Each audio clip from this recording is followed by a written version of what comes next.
Hey you guys, so today I'm talking about Sisterhood of Hip Hop, Season 3, Episode 7. No Diamond this time, so I was like, yes, I don't have to go off and get upset. It was only about Brianna and Lee Mason and Saya, I think, and Audra.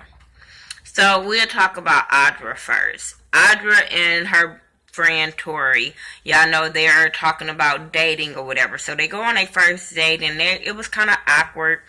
They were talking to each other, asking questions, and when it came up about sex, he was like, I know it's gonna happen, and Audra looked at him like, whatever. So then that kind of went a little awkward. So it made Audra don't want to deal with Tori in that kind of way. She just still want to be best friends with him. Um, so then she meets up with her manager, Ronnie, and they talking about her being the face of her album cover, and she doesn't want to be the face. She just wants it to be artistic and it be about her music. But when I understand where she's coming from, because y'all know me, I'm all about what the artists feel and how, pleasing the artists and stuff like that, because they don't want to have to be out there.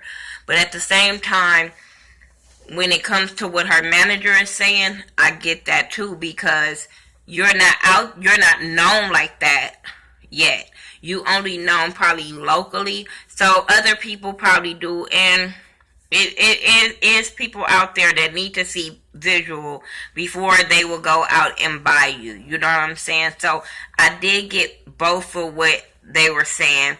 She did compromise at the photo shoot and was kind of the face of her cover. The weird looking hat I didn't like so much, but I thought, her photo shoot went really cool. Then she ended up talking to Tori again, because when she wanted to talk to him about the album cover, they had kind of distance from the last date, and it was kind of awkward. But she ended up talking to him. They talked about just being friends, and he was cool with just being friends because they don't want to fuck up their 9-year friendship.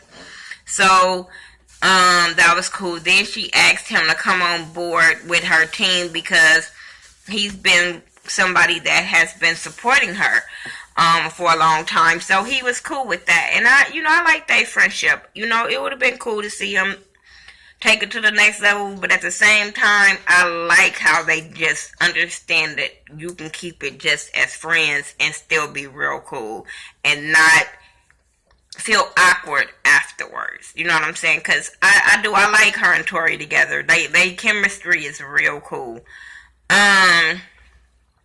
Brianna Perry and Lee Mason. Well, first Brianna has her meeting with her management, or her record label, E-Class and them. And E-Class grew up with her uncle, what's his name? Something, D. Barnes.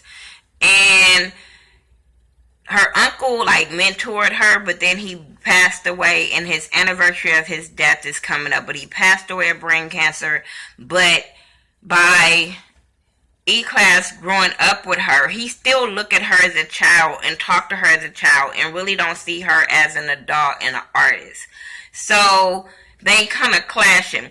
She wants to put out free music to her her fans, just to let them know that she's still here, she's still rocking with them.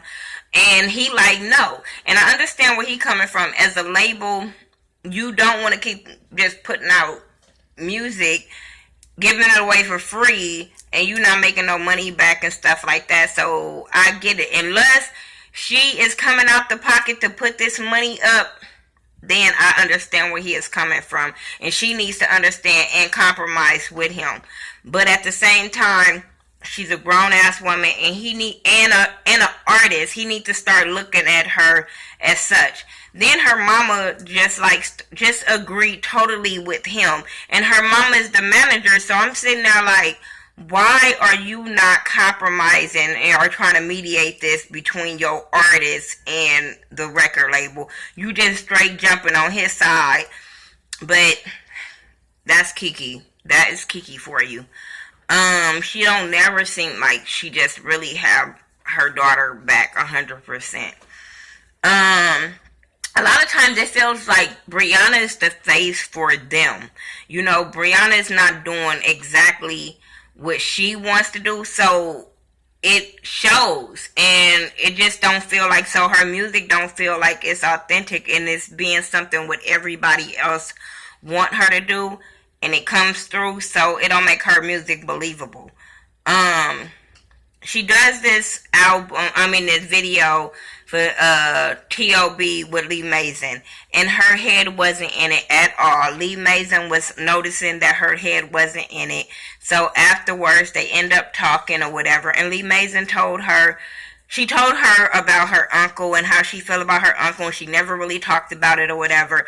So Lee Mason was telling her that she needs to talk to somebody. It's always good to talk to somebody and get it out, because she noticed it in the video shoot, and by her working with somebody else, you don't want them to feel that energy can rub off on them, or that video could go real bad and then their name is on it. So I understand where Lee Mason was coming from. I'm glad that I just like this show because it's not ratchet. It's not about arguing amongst the women. That's what I like about it. It's always they trying to support each other on every time. That's why I said I don't want Diamond on this show, because she the only bad seed when it comes to these girls. The other girls is always there to talk to each other, support each other, show up at each other's shows, do music with each other, all of that.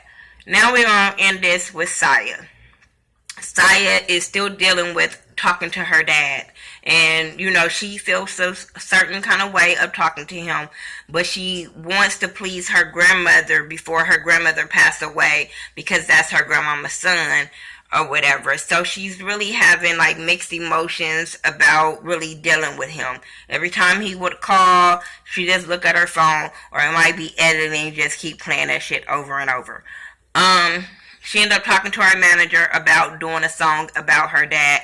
And I don't know if it be editing, but every time Saya gets in the booth, she spits. And the first time she spits, it just like, bitch, was you practicing at home before you got to the studio? So it just came off flawless, because I know people that's been in the game for a long time, and they be going crazy in the studio, being there forever. But every time she goes in there, Saya kills it in the studio. That song about her, to her dad, about her dad, and just wanting her dad to be proud of her, and just to let her dad know that she okay. That shit was fire. And I just like her music because it's always telling a story. And I don't know, she got that East Coast swag, but she also has that West Coast storytelling, and I love that about Saya. She ended up talking to her dad at the end of the episode. She finally answered the call. And I had mixed feelings with him, because y'all know how I feel about it, especially when she say he a rapist. I give two fucks about him. But it felt like he was excited for her because he know his daughter on TV, but the conversation wasn't about how she doing, how she's been. It's about, oh, I seen you on TV and I told everybody in here and I'm proud of you, and whoop, whoop, whoop. And I understand she wanted her to hear her dad say that he was proud of her, but at the same fucking time, I'm like, bitch, you don't need him to be proud of you, because, I don't know, I just don't like rapists. I just feel like, whatever. But I did feel some kind of way about that phone conversation, because it wasn't really about her. It was about her fame and not her. But she did tell him that she wants to work on a relationship with him, so we're going to see how that go, because he ain't never getting out of fucking jail. I have a problem. I'll probably do another video about that, but I'm not gonna have just a relationship with you and you never getting out. We never gonna have that personal relationship, because you ain't never fucking getting out. And what you in there for? Maybe I'm just mean. I don't give a fuck. But anyway, that's my review for Sisterhood of Hip Hop, season 3, episode 7. I still have to record episode 8, and I'm about to do that in a minute. Yeah, I'm trying to catch up. I still got to do some other reviews. But yeah, I'm going to catch up. Y'all tell me what y'all thought about this episode. Hope I wasn't too harsh on Saya Daddy, but whatever. And follow me on all social media by Thaghettoview, THA, not THE. And I'll talk to y'all later. Peace.